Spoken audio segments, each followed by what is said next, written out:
Got it in now. Took us some time. From like the most challenging part of our entire experience is the haul. Actually moving it from Florida to Texas.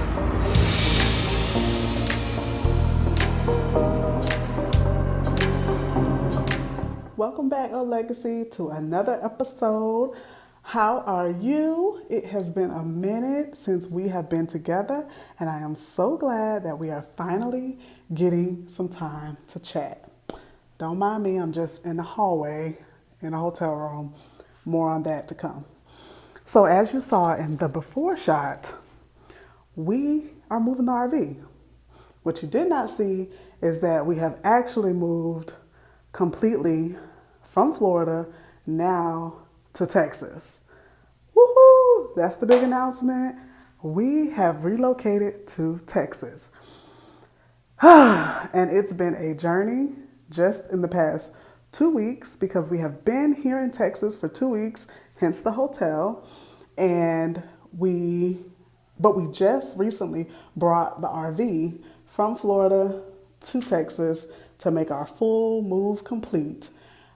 And we can say everything here, everything that we have is now here in Texas. So it's been a journey. It's been an interesting 2 weeks. It's been a blessing because everything is a blessing from the Lord in our lives. Everything is a blessing, a lesson. So I guess I gotta just get right into it. I came out into the staircase at the hotel so that I wouldn't be having all the noise from everybody in the hotel room. But like I said, we have relocated to Texas from Florida for some time since we started the process of selling our home. We have been feeling a pull from the Holy Spirit to relocate to Texas. We didn't know it was relocating, but Texas just kept being on our hearts and our minds and in our vision and in everything that we were seeing. It just kept bringing up Texas, Texas, Texas, Texas. We weren't sure what that meant. We weren't sure if it actually meant to move or if it meant we were going to encounter something with Texas. We had no idea. First, it started with just me. And I kept seeing everything and I kept running into Texas. Then, shortly after, Mario began to be chased down as well by Texas. So, because of that, we said, hey, we know Florida. Let's just make the move. Like, we can't make this up as much as we see Texas. We can't make it up. We couldn't have planned it. We couldn't have positioned ourselves to see Texas as much as we've been seeing it. So let's just make the move. And we did. So he called his job. They worked out some details. Long story short, his job has allowed him to work in Texas. We came to Texas the past 2 weeks, 2 weeks ago, and he's been working here. And me and the girls have mostly been traveling around the city looking for a permanent home or a permanent space, semi-permanent space to park our RV, and just getting accustomed to the city and the Texas life and what it's like to be here in this new place. So, as this 2 weeks has been going by, we have been preparing ourselves, like I said, to make the transition. We did take the first week to kind of enjoy being in a new place. We are in a hotel, so we kind of vacationed the first week, if that makes sense, by way of going and seeing the aquarium, eating out at different restaurants, trying things like In-N-Out Burger, Whataburger, some other stuff that I can't remember, but it's, I guess, more more popular in this area and further west than it is on the East Coast because I've never had In-N-Out before coming to Texas, so I didn't even really know much about In-N-Out Burger before coming to Texas. But we were able to experience some of those things, different foods or whatever. We found one of the restaurants we like, Red Crab, here locally as well, so that was a positive. And we just kind of, hung out different places and enjoyed our stay for the most part for that week. We did, however, continue to look for RV parks, which here in Texas, it's a different ball game when it comes to RV parks because in Florida, we live in houses or apartments. It's not common to live in an RV park if you're not 55 and older or just walking the unbeaten path. I don't know, living life differently. It's not common. Whereas here in Texas, everybody, not everybody, but a lot of people are full time RVing and living in their RVs in these RV parks. So we had a challenging time trying to find an RV park that would work for us financially and just the physical area of the RV park because a lot of them are crowded. A lot of them had a lot of parkees or RVs, and they just were kind of close together. The way that they designed them in this area is a lot different than the way we have seen them in Florida. So that was kind of different too, a little bit of a shock because once one being new to this, you don't necessarily know what to expect. But once you've stayed at one or two RV parks, you at least expect it to look similar to that. And yeah, it was not the same experience in my opinion in the RV parks here in Texas as it was in Florida. And that was just in the search of it, not even in the living of it because I haven't lived in it yet. Now, something else that was surprising was that there was a lot of Texas tags. So it looks like most of the people that are central who have decided to live in this area that are RV owners are living in their RVs. Makes sense with different things going on with the housing market and apartment costs being the way that they are. But there are a lot of Texans in Texas that live in RV parks, where in Florida you wouldn't necessarily see so many Florida tags that are full timing in an RV park, at least from what we saw in the area that we were in at that time. So that part was where the challenge came in. We did, however, find a park that we are okay with. It wasn't everything that was on our list, but it did check off a few boxes. Our goal in choosing this lifestyle is for it to be affordable. So we definitely are not trying to stay at the fanciest RV park that's going to cost us as much on a monthly basis as owning a house or paying rent in an apartment, where they have some here that are very nice. You get your own yard basically fenced in and gated, but you're going to pay almost $1,000 a month to have that kind of luxury. Now, if that's what you like, hey, I would not say don't go for it. But for us, our goal is to keep this lifestyle affordable so that we do get to have more experiences and less money is spent on that type of an expense. So we don't choose to spend $1,000 plus just to park our RV somewhere. We would prefer to find something that's a little less expensive, but still offering the safety and a nice RV park for us to live with our family.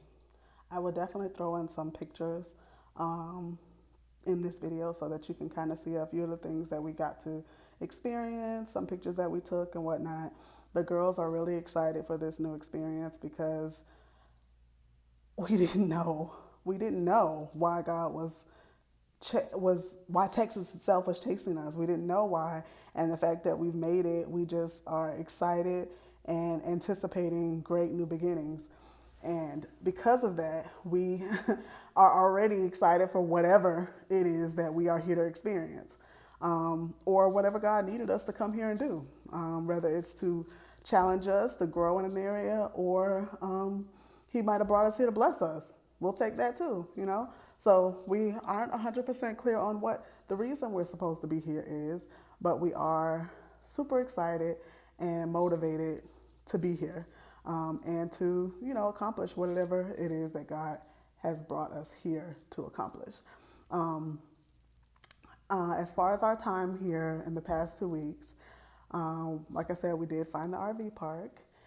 We also have kind of gotten a little lay of the land, and understanding for some of the roads. The highways here are next level. I don't know if you live in Texas or if you've ever been to Texas. Next level highways. It reminded me, when I first saw the tollways and the highways, it reminded me of Orlando, because one area was like heavily in construction, and there's like an area in Orlando that is like always under construction. I don't know what it is, but it's like the highway is always under construction in that area. And then some have said that it's similar to Miami because there's so many roads.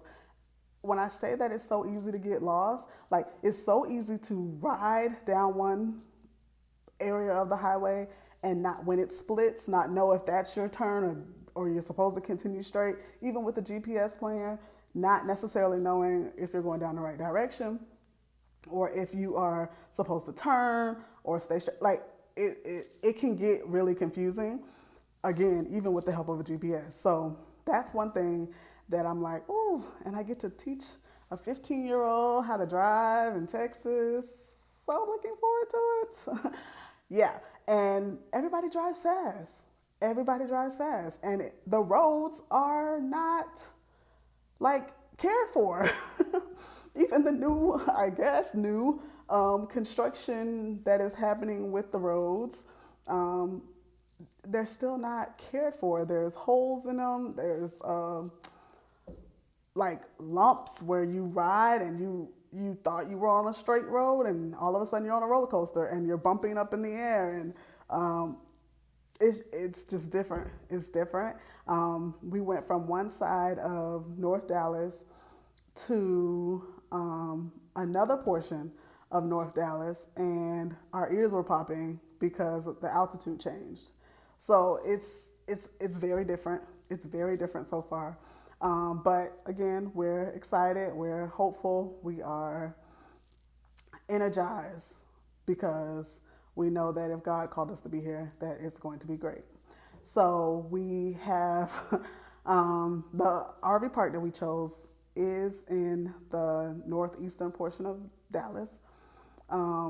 It's outside Dallas, so it's more like what they would consider the suburbs, and it's rural, so I guess it's a little more outside than the suburbs. It's rural because there's like 20 minutes to the nearest Walmart. It is 30 minutes to 25 minutes, I'll say, to the nearest Aldi or Kroger, because they have Kroger here. So it's about 15-20 minutes to the nearest Kroger. So it's a little bit out there in that aspect. But yeah, the driving is really, that is an interesting aspect, if you ask me, when it comes to Texas and the roadways. Like, the people drive so fast.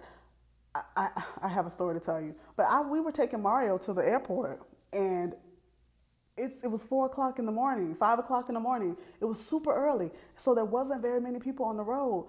And maybe that's the time that people think they should speed, but that's the time you don't have to. That's the time when you can go the speed limit and nothing's gonna slow you down, so you're still gonna get to your destination in a timely fashion. Not here. Not here at all. They want to speed because there is a gas pedal that they can press. So, one thing I've noticed is I guess I got to step a little harder on my gas pedal so that I can not get in anybody's way, because people have ridden off the side of the road because they're trying not to hit you because you're not going as fast as they are, even if you're going the speed limit. And the speed limit in some places, like if there's a curve, you would think you wouldn't, be going as fast on a curve as you would go on a straight road. No. If the speed limit is 55, the curve is 50. How you going 50 around this curve? Like, you can, but if you're not used to the curves, if you're not used to the area enough to know the curves, Going 55 or going 50 on a curve is just too fast, in my opinion. But they doing it. These people around here, they doing it, and Mario and I laughed because I ain't gonna say every, I can't say every because that's an overstatement.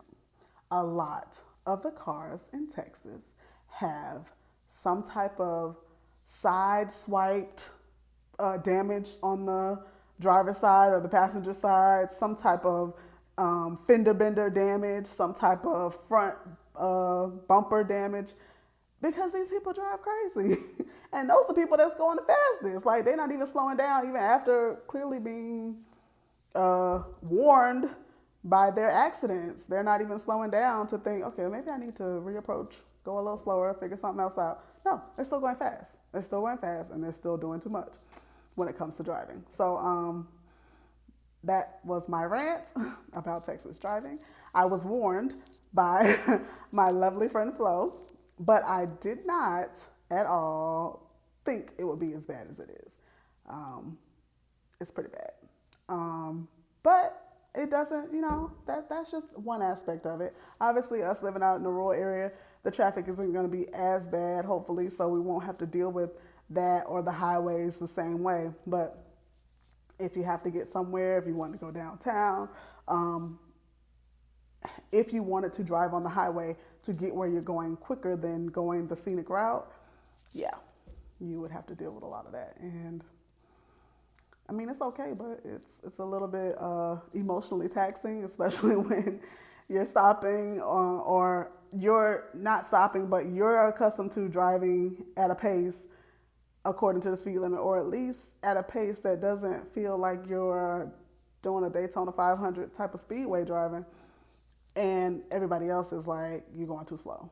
And they're running up behind you, swerving off the road, trying not to hit you because you're not going fast enough. Anyways, that's the end of my traffic rant. I'm not going to talk about that again.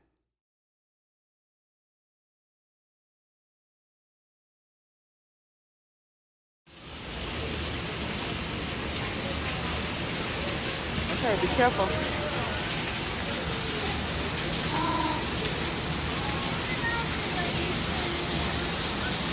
It was like, it must be daytime because it's people here. That one over there, like, I'm staying cool. I'm staying in the water. Oh, look, that might be their sisters. They might have two brothers. Yeah. There. This is awesome.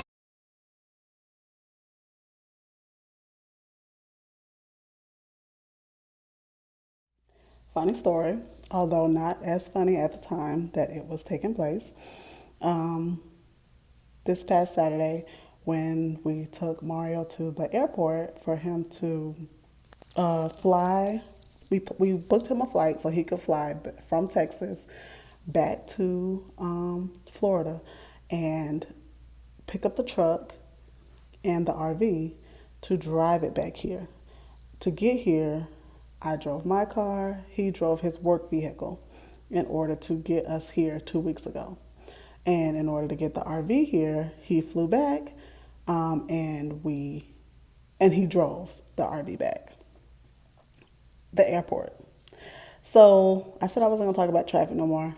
This is not necessarily traffic. But for us to learn the area, we've been taking the scenic routes, non-highways, especially no tolls, because you pay the toll by tag, and we didn't want them mailing the toll bill for our tags back to Florida until our mail gets forwarded, and then we have to deal with all that. We just didn't want any hiccups, so we were trying to avoid that. Well, interestingly enough, it worked for the most part, not taking tolls. Obviously, it was a little bit longer to get where you were going, but we got to see the city a little bit more. We got to explore a little bit more and notice some of the things that they have that are either similar or different than what we're accustomed to seeing. Okay, no biggie on that. When we're taking him to the airport, nothing different. We said, let's not take the tolls. We don't want to be, caught up in the mix of all that stuff that can happen with the tolls and the tag and the mailing and stuff. Okay, So we are taking the scenic route. It's all good. We type in the address to Apple Maps. Apple Maps takes us to the airport. But what we didn't know is that Apple Map was taking us to the service area of the airport. So we're driving, everything is good. We get to the airport, we can tell it's the airport. It looks like the airport, everything is good. We're going. We see the toll, and we're like, oh, we're not taking tolls. No brainer. So we just keep going. We follow our Apple Map. We continue on the way that we're going. Only for us to get to a strange road at the bottom, dark, I don't even know what to call it, dungeness area of the airport called the service road. And the GPS kept saying, you've reached your destination, you've reached your destination. And we're like, no, we haven't, because we're in a dungeon and we don't know where we're at and why we're here in this place. Well, we tried to turn around, go back out. We did it again. We went back out, got lost on the highways, because it is type of, not necessarily a highway, but like any airport, it's kind of these roads, a bunch of different roads that lead to the airport or away from the airport or around the airport. Not necessarily highways, but you get what I'm saying. So we went out of another road that seemed kind of like a highway and went the wrong way, tried turning back, around, whatever. None of that seemed to work. Thankfully, we left. We left the hotel, had to be about 3:20. The scenic route was going to take about 40 minutes, so that worked out. He would get there about 4. His flight was at 6:15. They tell you to come about 2 hours early, so that wasn't too bad. Okay. We get there. It was supposed to be 4 o'clock, but at 4 o'clock, when we got there, we're on this service road that took us nowhere.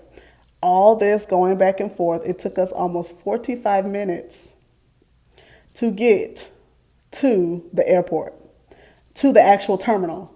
Come to find out, in Texas, you have to take the toll to get to the terminal. If you don't get on the toll, you can't get to the terminal. As soon as you take the toll road, it takes you right to the list of terminals so that you can get on your flight or pick somebody up or park or whatever you were going to do.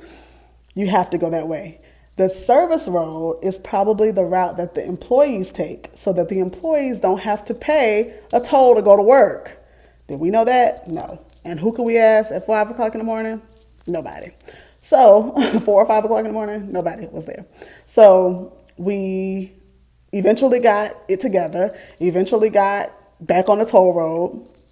And once we got on the toll road, we were looking for the terminal. Spirit didn't have the correct terminal on the ticket, on the information of the tickets or whatever. So because of that, we go and we had to Google, what terminal is Spirit flights on? Well, the Google answer was D and E. That at DFW, generally Spirit is on D or E. Okay, we go to D first. Go to D. We had to stop. Mario got out. He checked to find out if Spirit was on that one. Spirit was not on D. We leave D and you are going back out. The good thing is once you're in the toll terminals, you can get, like, going back out and back in is easy. But it's easy to get confused as well if you're not paying attention, because we ended up in a parking garage trying to get back to the terminal once again. So it's, we eventually found that E was the terminal that he needed. We got to E, he got there. Everything was all good. I got ready to leave. I had to pay $2 of a toll just to ride through the airport and drop him off, just to go to the terminal. I wasn't parking, I wasn't hanging out, anything like that, but it was a $2 toll just to do that. So, word to the wise, if you ever plan to visit, you cannot get to the airport if you do not get on the tolls. And also, I think it's easier to drive. It's easier to drive than it is to fly, because that airport is gigantic. Gigantic. But hey, some people prefer to fly, so that's that. Yeah. Okay. Now, if you've listened this long, you've hung out with us this long, you really like us, and we like you. So, if you would please go ahead and hit the subscribe button, even give us a thumbs up, share this video if you know of somebody that would enjoy our content, want to hang out with us, just like you are right now. Anywho, the good part is coming up now. So, like I said, Mario gets on the flight. He gets to Florida. He is getting things all taken apart and boxed up by the way of the hoses, the sewer hoses. Those get boxed up. He's getting everything together so that it can be transported. The RV itself can be hooked up to the truck and transported. Now, this is where it gets good because I don't know. That's what I'm going to say. We're going to interview him a little bit later so that we can get the inside scoop as to what actually was going down in this moment and what actually he was thinking in this moment. But I'm just going to give you the overview and I'm going to show you a little bit of what's going on and we'll get his take on it in a little bit. So he gets everything all hooked up, or so he thinks he got everything all hooked up. And he proceeds to leave the old RV park to head to Florida.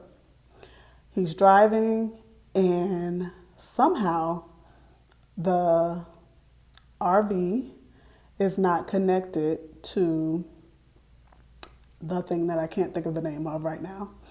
But it is not connected to the thing in the bed of the truck that is supposed to keep it sturdy and keep it connected to the truck while he drives it. Can't think of the name of it. The hitch. That's what it is. Somehow the RV is not connected to the hitch the proper way. And because of that, the RV slips out of the hitch and falls down on the truck. The RV's weight is almost 19,000 pounds. And that's with all of our stuff in it and plus the actual weight of the RV by itself. And that fell down on the bed of our new to us, GMC Denali that we really loved. It was beautiful. And because of that, it crushed the bed of the truck and dropped the back of the truck to a place that's, I don't know. I'm going to show you, but I don't know what you would call that. But it has damaged the truck. Okay. Mario, somebody comes over and helps him. They get it all hitched back on properly, connected properly. And thankfully, he is able to drive from Florida all the way here to Texas. Good. Everything's hitched right and he's doing good. Well, one thing he finds out on his ride is that he has to replace a certain fluid in the GMC when driving because it's diesel. He has to replace this particular fluid multiple times. And I guess it's because he's pulling at that time. Whenever you're pulling something or towing something, you have to replace this particular fluid multiple times during the course of your pulling or your towing. He proceeds to do that. He proceeds to stop at a gas station so that he can buy more fluid so that he can continue to replace the fluid as he's traveling.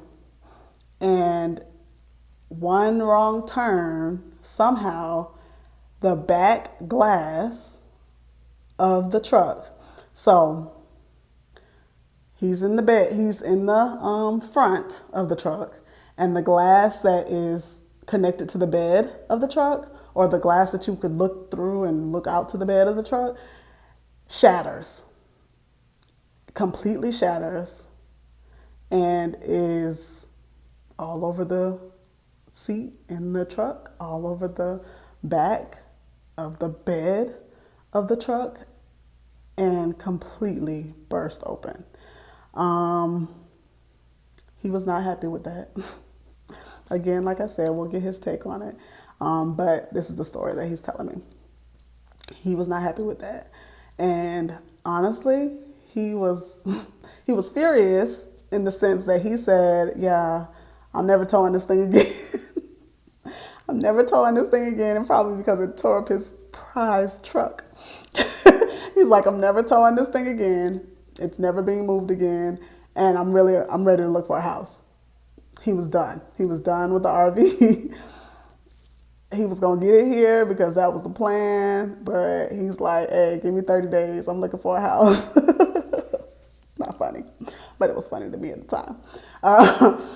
So yeah, he had to put, like, the sunshades, the silver sunshade. He put one of the silver sunshades over the back of it so it could cover that, and keep the insects, bugs, whatever, keep the stuff out while he was driving. But he did, however, successfully make it here. He is well. He was tired for sure because he did drive all the way through. Shortly after his flight and getting the RV together, he got on the road and he drove all the way through to come on back to Texas. And yeah, he was a trooper. He was a trooper. He took one for the team big time, and his truck has the bruises to prove it. Yeah, so that was a little Debbie Downer, but that's okay because now we're here. Now we're here, and nothing was holding us back. Nothing was going to keep us from getting here because this is where God has called us to be. So that was just a small a small, I'll say, hiccup in the scheme of things. So he is well. Like I said, he was not hurt or injured amongst any of all this.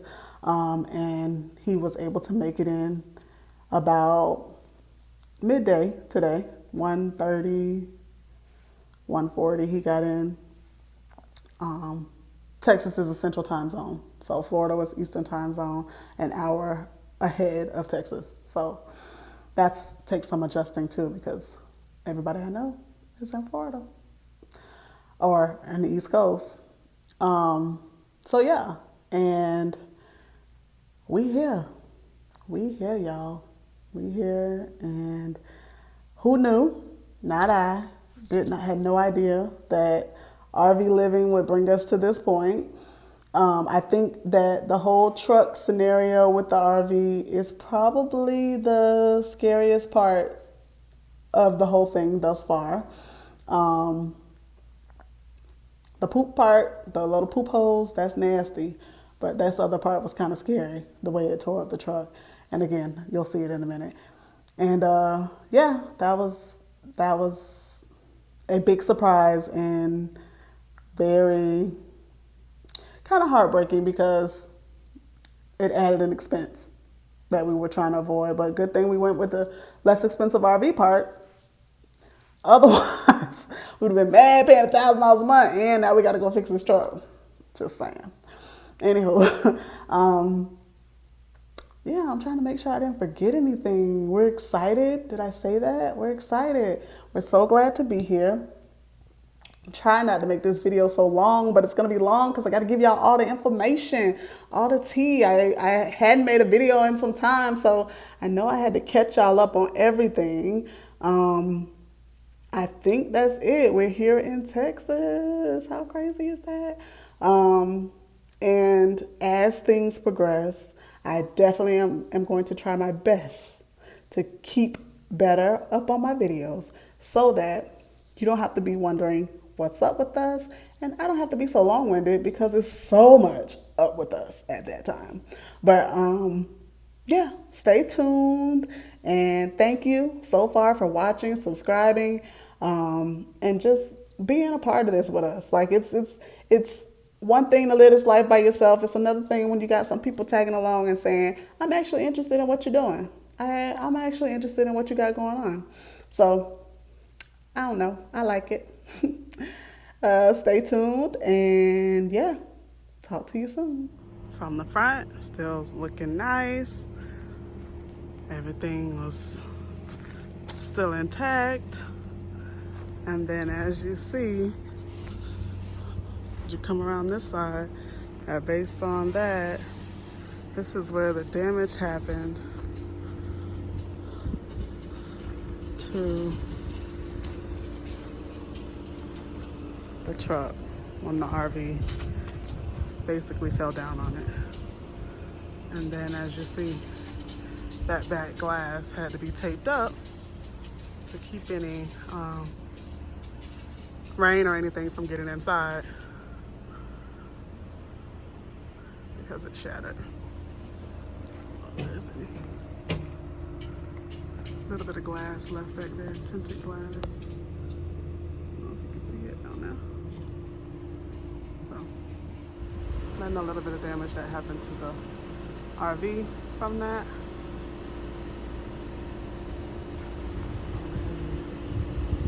Right here. But all in all, God is good. Nobody was hurt. And Mario was still able to get our home here.